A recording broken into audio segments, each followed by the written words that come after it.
이 아침 주시는 말씀은 에레미야 애가 3장 32절에서 50절 말씀입니다. 구약성경 1147면 에레미야 애가 3장 32절에서 50절 말씀 합독하십니다. 그가 비록 근심하게 하시나 그의 풍부한 인자하심에 따라 긍휼히 여기실 것임이라. 주께서 인생으로 고생하게 하시며 근심하게 하심은 본심이 아니시로다. 세상에 있는 모든 갇힌 자들을 발로 밟는 것과 지존자의 얼굴 앞에서 사람의 재판을 굽게 하는 것과 사람의 송사를 억울하게 하는 것은 다 주께서 기쁘게 보시는 것이 아니로다. 주의 명령이 아니면 누가 이것을 능히 말하여 이루게 할 수 있으랴. 화와 복이 지존자의 입으로부터 나오지 아니하느냐. 살아있는 사람은 자기 죄들 때문에 벌을 받나니 어찌 원망하랴. 우리가 스스로 우리의 행위들을 조사하고 여호와께로 돌아가자. 우리의 마음과 손을 아울러 하늘에 계신 하나님께 들자. 우리의 범죄함과 우리의 반역함을 주께서 사하지 아니하시고 진노로 자신을 가리시고 우리를 추격하시며 죽이시고 긍휼을 베풀지 아니하셨나이다. 주께서 구름으로 자신을 가리사 기도가 상달되지 못하게 하시고 우리를 뭇 나라 가운데에서 쓰레기와 폐물로 삼으셨으므로 우리의 모든 원수들이 우리를 향하여 그들의 입을 크게 벌렸나이다. 두려움과 함정과 파멸과 멸망이 우리에게 임하였도다. 딸 내 백성의 파멸로 말미암아 내 눈에는 눈물이 시내처럼 흐르도다. 내 눈에 흐르는 눈물이 그치지 아니하고 쉬지 아니하며 여호와께서 하늘에서 살피시고 돌아보실 때까지니라. 아멘.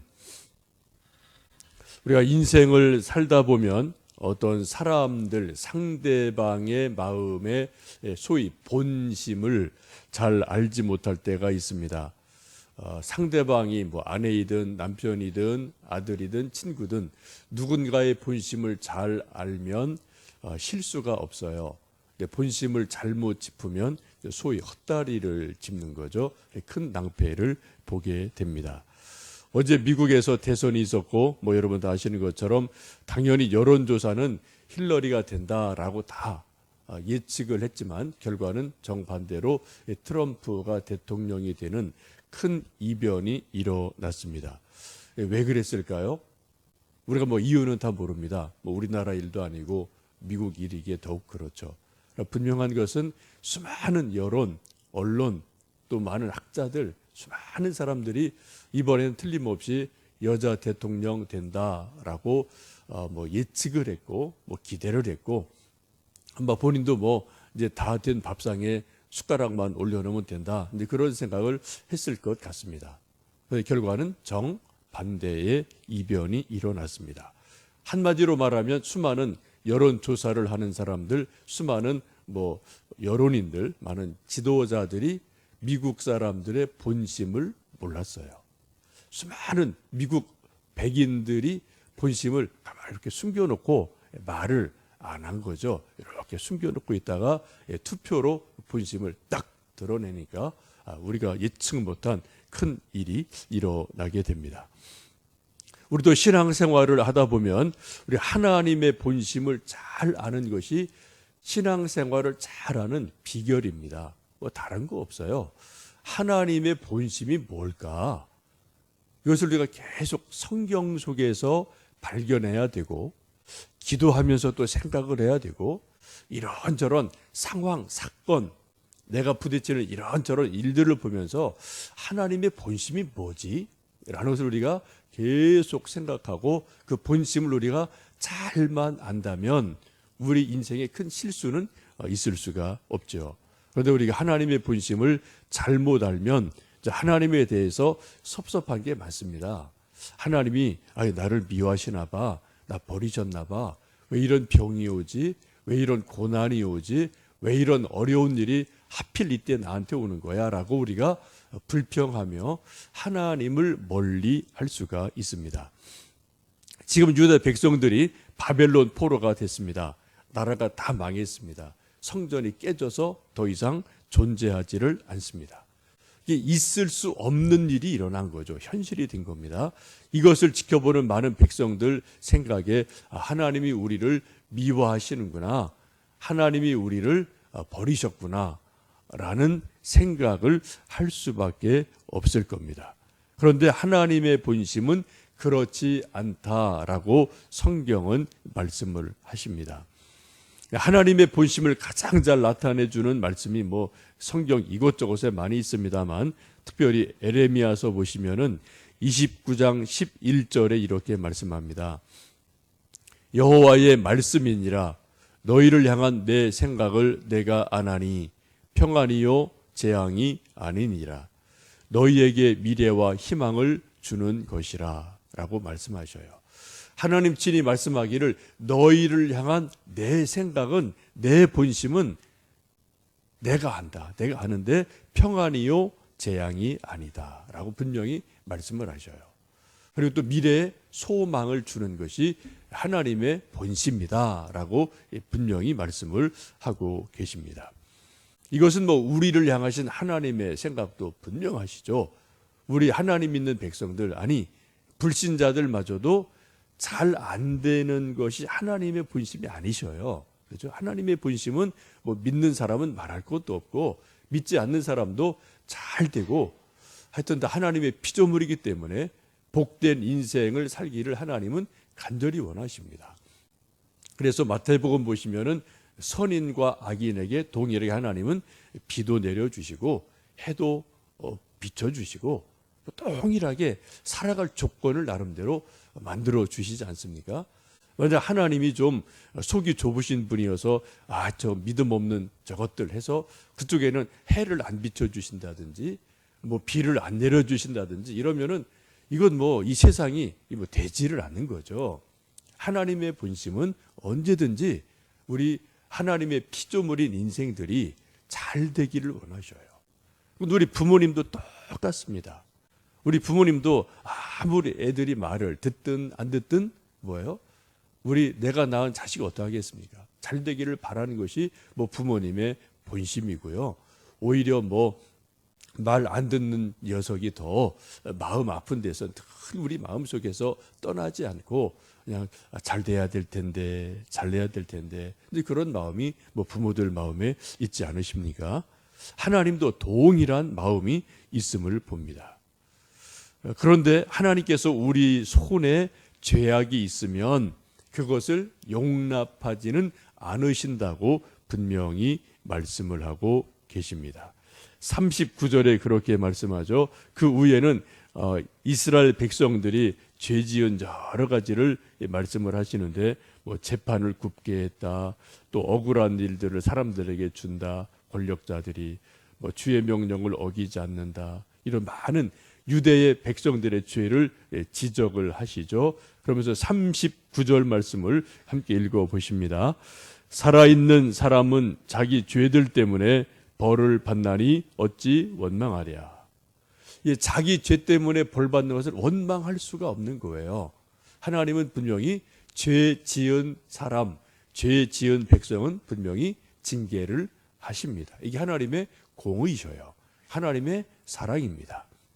그런 결과로 지금 유대가 바벨론 포로로 잡혀가고 지구상에서 사라지고 죽임당하고 큰 환난을 당하는 것을 봅니다.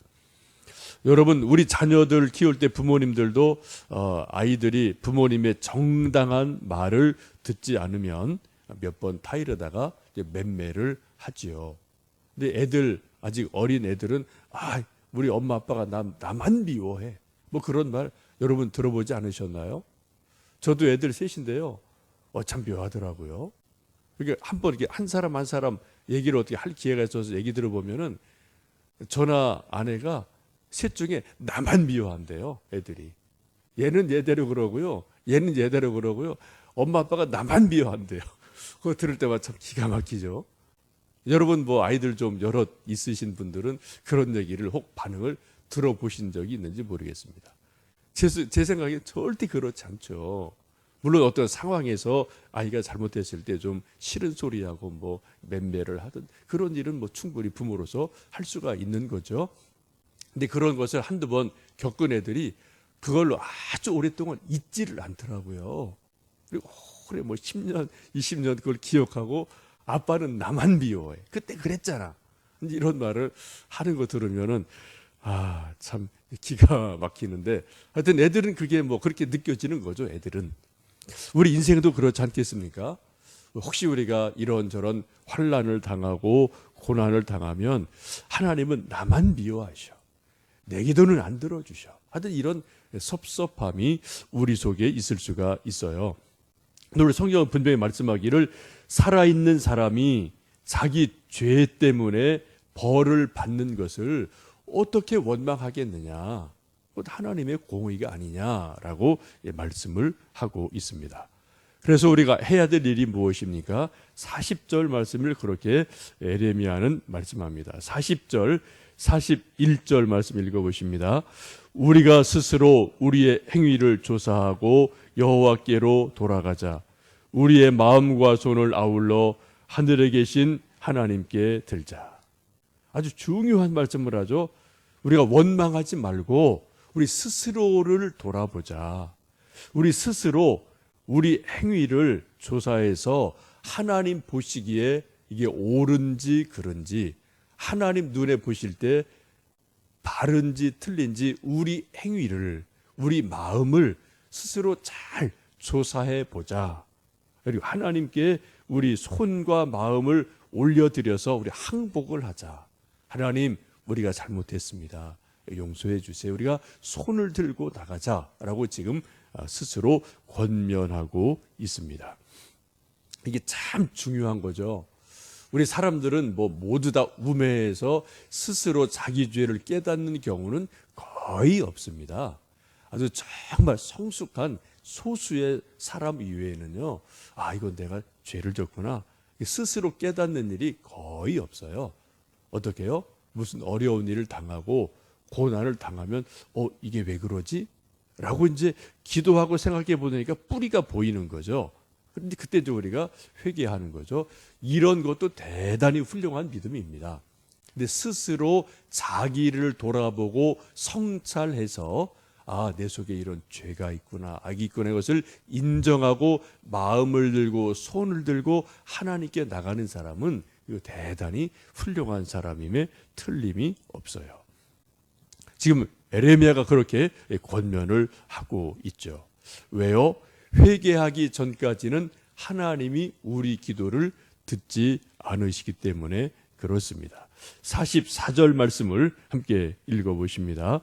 주께서 구름으로 자신을 가리사 기도가 상달되지 못하게 하시고, 그리고 우리나라를 문 나라 가운데 쓰레기같이 만드셨다라고 말씀해요. 여기 아주 엄청 강력한 단어가 나오죠. 쓰레기를 만드셨대요. 세상에서. 왜요? 죄를 지었기 때문에. 44절에 말씀합니다. 구름으로, 이 구름은 죄죠. 이 죄를 지은 인간에게 하나님 뭔가를 이렇게 좀 구름을 가리셔서 아예 안 봐. 이런 말씀인 거죠. 기도가 상달되지를 않아요. 구름이 가리었기 때문에. 참 중요한 말씀이죠. 우리가 아무리 기도를 우리가 해도 하나님께로 기도가 상달되지 않으면은 기도는 그냥 이 허공에서 맴맴맴 돌다 마는 겁니다. 우리 입에서 맴맴 돌다 마는 거예요. 우리가 길게 하든 짧게 하든 어쨌든 우리 기도가 뭐예요? 하나님께 상달되는 기도가 가장 좋은 기도예요. 그렇죠? 이거 외에 더 좋은 기도 없거든요. 근데 상달되는 기도의 비결이 무엇입니까?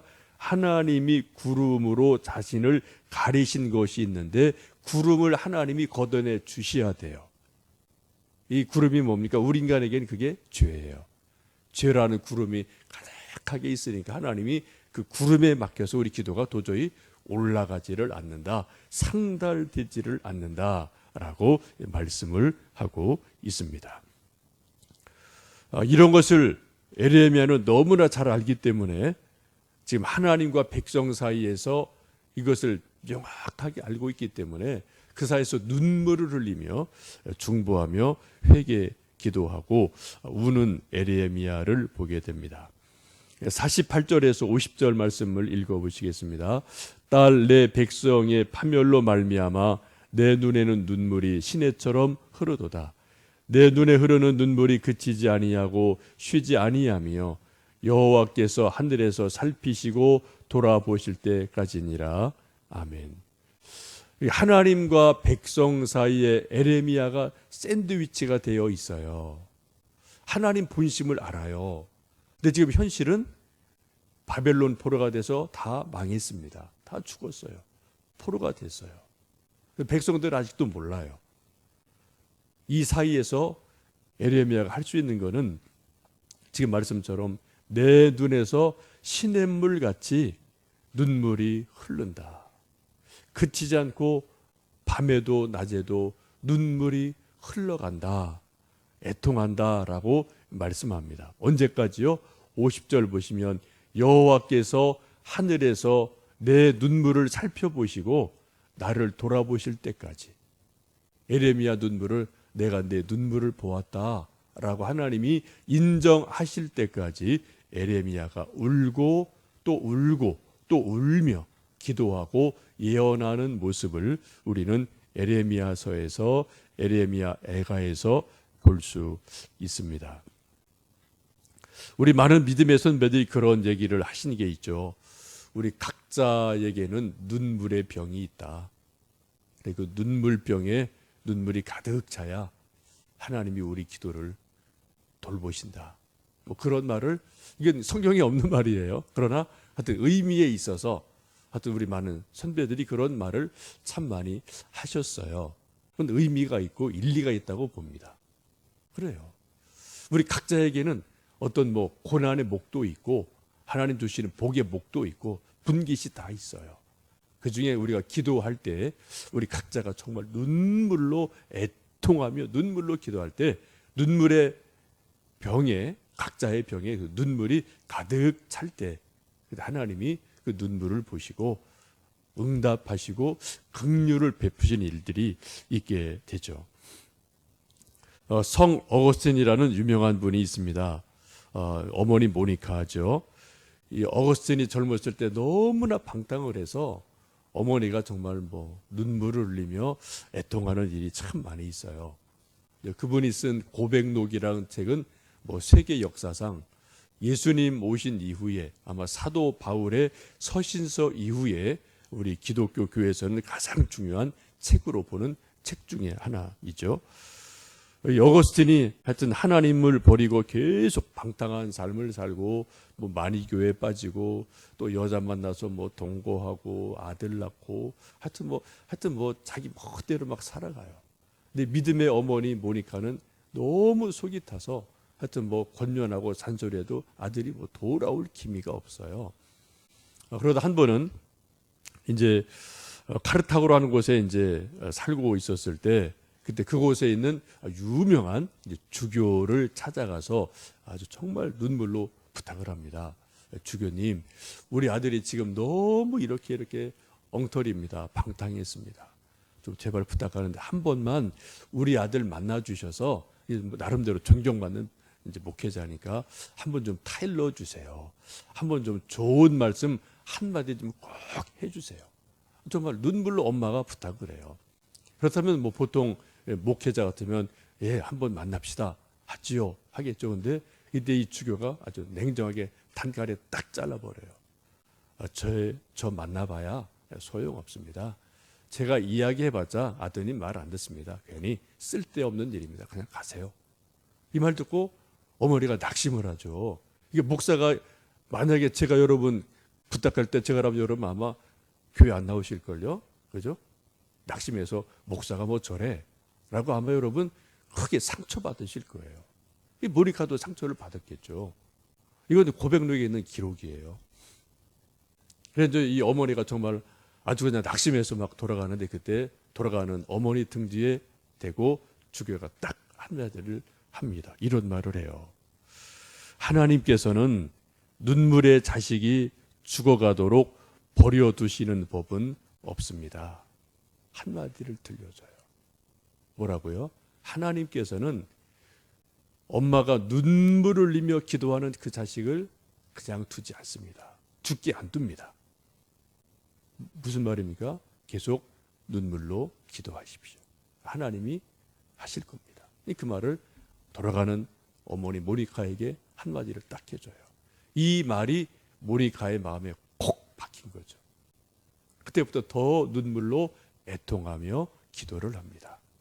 그리고 오랜 세월이 지나서 하나님의 때가 됐을 때, 우리 인간의 표현으로 말하면 모리카의 눈물병에 엄마의 눈물이 가득 찼을 때, 하나님이 전혀 다른 상황에서, 다른 곳에서 하나님이 역사하셔서 어거스틴이 회심을 하게 되고, 우리가 소위 말하는 성 어거스틴이라는 위대한 하나님의 사람이 되게 됩니다.